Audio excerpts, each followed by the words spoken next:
नमस्कार दोस्तों, स्वागत है आप सभी लोगों का नाइस इंस्टीट्यूट में शशिकांत सिंह के साथ। तो चलिए दोस्तों स्टार्ट करते हैं आज का सेक्शन। आज दोस्तों हम लोग पढ़ने जा रहे हैं हिंदी व्याकरण में कुछ ऐसे क्वेश्चंस को जो आपके एग्जाम में आ चुके हैं और आगे भी आएंगे। दोस्तों ये आज के जो क्वेश्चन हैं ये सारे क्वेश्चन हम लोग समास और कुछ प्रत्यय और उपसर्ग से लेकर के आए हैं। तो चलिए बिना समय बर्बाद किए स्टार्ट करते हैं आज का वीडियो। आज का वीडियो स्टार्ट किया जाए दोस्तों, उससे पहले हमारे चैनल नाइस इंस्टीट्यूट को लाइक करिए, सब्सक्राइब करिए और शेयर करिए। धन्यवाद। चलिए आगे बढ़ते हैं दोस्तों। आज का पहला क्वेश्चन है, अगोचर में कौन सा समास है? अगोचर में कौन सा समास है? ऑप्शन है आपके पास न, द्विगु समास, द्वंद्व समास, कर्मधारय समास। तो राइट आंसर क्या हो जाएगा? तो अगोचर में न समास है। तो ऑप्शन नंबर ए क्या हो जाएगा? राइट हो जाएगा। ठीक है। अगोचर का समास विग्रह क्या होगा? तो अगोचर का समास विग्रह होगा न गोचर। ठीक है। तो राइट आंसर यहां से ए हो गया। चलिए अगले क्वेश्चन को देखते हैं। अगला क्वेश्चन बहुत बेहतरीन क्वेश्चन है, वीडियो को दोस्तों लास्ट तक देखिएगा। ये सारे क्वेश्चन जो है वेरी इंपॉर्टेंट क्वेश्चंस हैं जो आपके एग्जाम में आ चुके हैं और जानते हैं जैसा कि आप सभी लोग हर साल क्वेश्चन 70% रिपीटेड होते रहते हैं। तो ध्यान से पढ़िएगा, इनमें से ज़्यादातर क्वेश्चन आने के संभावनाएं हैं। अगला क्वेश्चन है, अठन्नी का समास विग्रह है। अठन्नी का समास विग्रह है। आठ आनों का समूह, 8 आने का समाधान या समाधर, 8 आने का संग्रह, ये सभी। तो राइट आंसर क्या आ जाएगा दोस्तों? ये सभी। अठन्नी का विग्रह क्या आ जाएगा? 8 आनों का समूह हो जाए या 8 आनों का समाधार हो जाए या 8 आने का संग्रह हो जाए। ठीक है। मिला जुला के 8 आने एक साथ रहेंगे तो उसी को हम क्या कहते हैं? अठन्नी कहते हैं, जिसको अलग अलग भाषाओं में यहाँ लिखा गया है। तो राइट आंसर यहाँ से डी हो जाएगा। चलिए ठीक है, अगले क्वेश्चन की तरफ बढ़ते हैं। अगला क्वेश्चन है, अनुकूल में कौन सा समास है? अनुकूल में कौन सा समास है? ऑप्शन है द्विगु, तत्पुरुष, अव्ययी भाव, इनमें से कोई नहीं। तो राइट आंसर क्या हो जाएगा? सी, अव्ययी भाव। अनुकूल में कौन सा समास है? अव्ययी भाव। कुल के अनुसार इसका समास विग्रह क्या हो जाएगा? कुल के अनुसार। चलिए आगे बढ़ते हैं। अगला क्वेश्चन है, कपीस का समास विग्रह है। कपीस का समास विग्रह है। कपियों में है ईस जो, कपियों से ईस, कप ईस या इनमें से कोई नहीं। तो जैसा कि आपको पता है कपीस का समास विग्रह राइट क्या हो जाएगा? तो ए हो जाएगा। कपियों में है ईस जो। ठीक है। तो राइट आंसर यहाँ से ए हो गया। चलिए अगले क्वेश्चन को देखते हैं। अगला क्वेश्चन है, आनंद श्रम। आनंद श्रम में कौन सा समास है? ऑप्शन है सप्तमी तत्पुरुष, पंचमी तत्पुरुष, षष्ठी तत्पुरुष या बहुब्री। तो राइट आंसर क्या हो जाएगा दोस्तों यहाँ से? तो राइट आंसर सी हो जाएगा। ठीक है। आनंद का आश्रम, इसका समास विग्रह क्या हो जाएगा? आनंद का आश्रम। अर्थात इसमें का शब्द प्रयोग हो गया या का विभक्ति प्रयोग होगी, इसलिए षष्ठी तत्पुरुष में जाएगा। तो राइट आंसर यहाँ से सी हो गया। चलिए अगले क्वेश्चन की तरफ बढ़ते हैं। अगला क्वेश्चन हम लोगों का, कृष्णार्पण में कौन सा समास है? कृष्णा अर्पण में कौन सा समास है? तत्पुरुष समास, चतुर्थी तत्पुरुष, बहुब्री, कर्मधारय। तो राइट आंसर क्या हो जाएगा दोस्तों इसका? तो इसका राइट आंसर हो जाएगा बी, चतुर्थी तत्पुरुष। क्योंकि कृष्णार्पण का विग्रह क्या होगा? कृष्ण के लिए अर्पण, अर्थात भगवान जो श्री कृष्ण हैं उनके बारे में बताया जा रहा है, कृष्ण के लिए अर्पण। तो यहाँ पर आ गया है के विभक्ति। ठीक है। तो जहाँ के लिए शब्द आता है या के विभक्ति आती हुए चतुर्थ तत्पुरुष में आता है। तो राइट आंसर यहाँ से बी हो गया, चतुर्थ तत्पुरुष। चलिए आगे बढ़ते हैं अगले क्वेश्चन की तरफ। अगला क्वेश्चन हम लोगों का, नवयुवक का समास विग्रह है। नवयुवक का समास विग्रह है। ऑप्शन है नवयुवक, नया युवक, नवयुवक या ये सभी। तो राइट आंसर क्या हो जाएगा? नवयुवक का समास विग्रह। राइट आंसर क्या हो जाएगा दोस्तों? तो राइट आंसर यहाँ से ए हो जाएगा। क्या? नव युवक हो जाएगा। ठीक है, नव युवक हो जाएगा। जबकि नव युवक का नया युवक नहीं हो सकता है। समझे? नव युवक का नव युवक नहीं हो सकता है।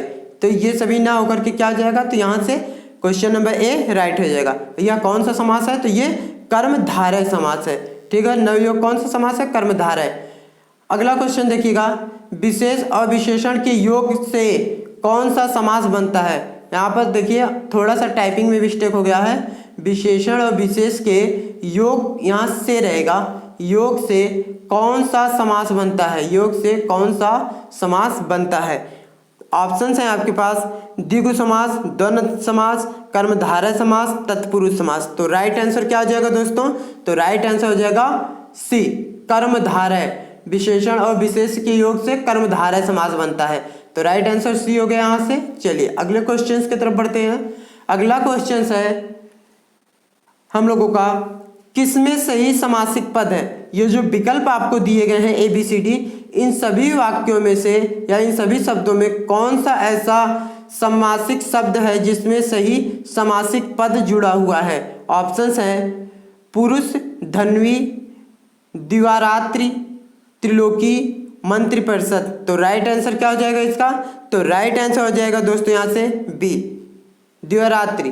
द्विवारात्रि में जो है समासिक पद जुड़ा हुआ है, तो राइट आंसर यहाँ से क्या हो गया हम लोगों का, बी हो गया। चलिए अगले क्वेश्चन की तरफ बढ़ते हैं। अगला क्वेश्चन है, कौन सा शब्द बहुब्रीहि समास का सही उदाहरण है। कौन सा शब्द बहुब्रीहि समास का उदाहरण है। ऑप्शंस हैं आपके पास निस्दिन, त्रिभुवन, पंचानन, पुरुष सिंह।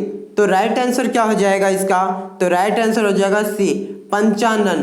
ठीक है, बहुब्रीहि समास का उदाहरण क्या हो जाएगा, तो वे है पंचानन।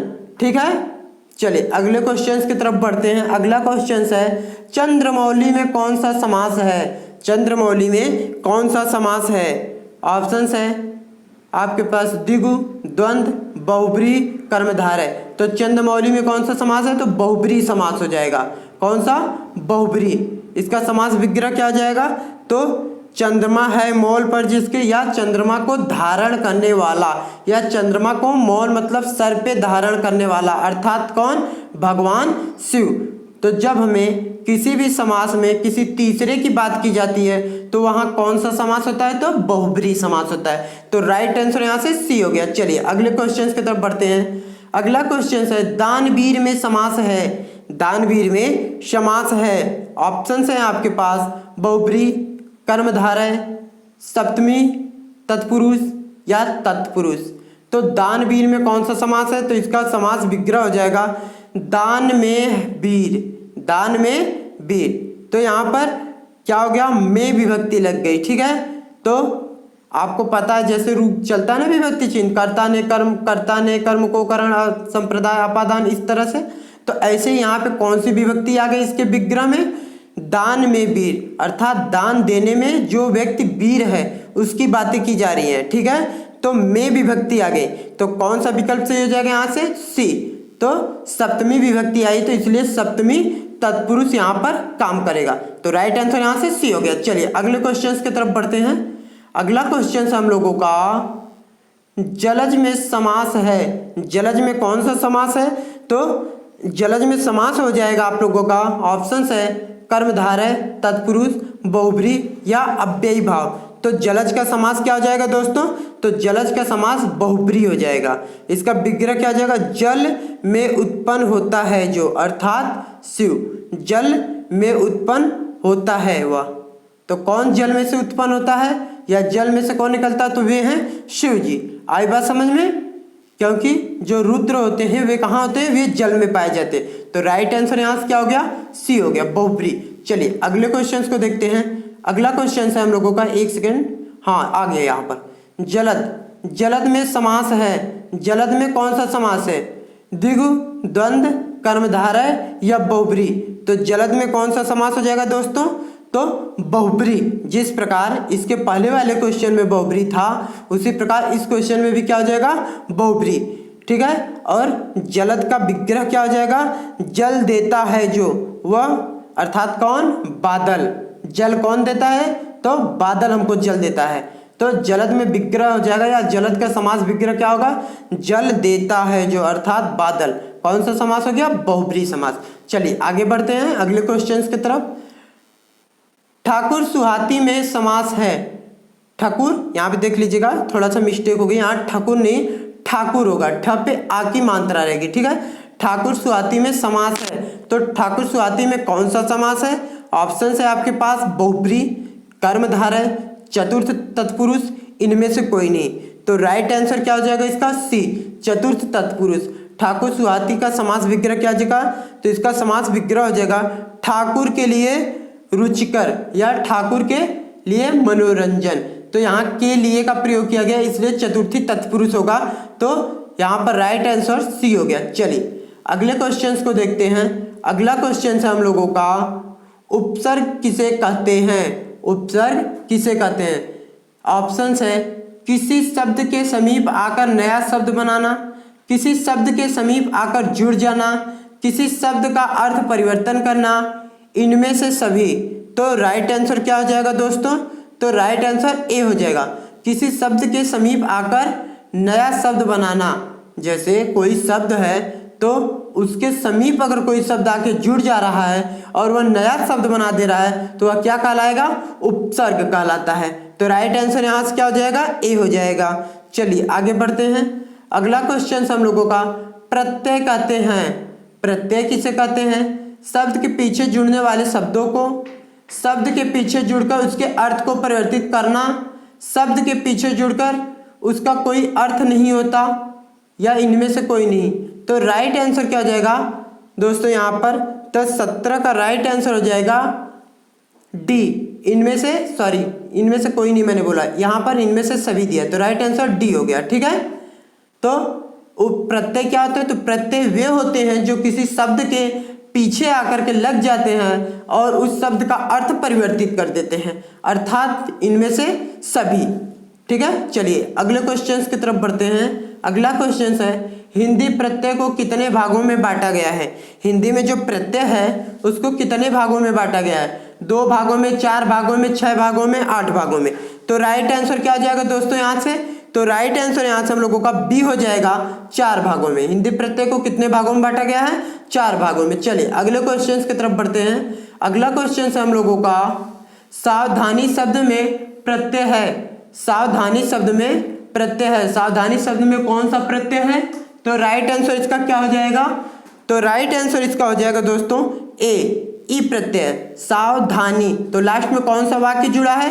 ई वाक्य जुड़ा है। ठीक है, चलिए अगले क्वेश्चन की तरफ ध्यान देते हैं। अगला क्वेश्चन है, कनिष्ठ शब्द में प्रयुक्त प्रत्यय है। कनिष्ठ शब्द में प्रयुक्त प्रत्यय है, तो कौन सा प्रत्यय है? तो इसका राइट आंसर हो जाएगा क्या? तो बी हो जाएगा। कनिष्ठ में इष्ट शब्द जो है पीछे से जुड़ा है, तो राइट आंसर इष्ट हो जाएगा। तो दोस्तों ये थे कुछ क्वेश्चन जो आ चुके हैं आपके एग्जाम में। तो आपको अगर आज का हमारा वीडियो अच्छा लगा हो तो हमारे चैनल नाइस इंस्टीट्यूट को लाइक करिए, सब्सक्राइब करिए और ज़्यादा से ज़्यादा शेयर करिए।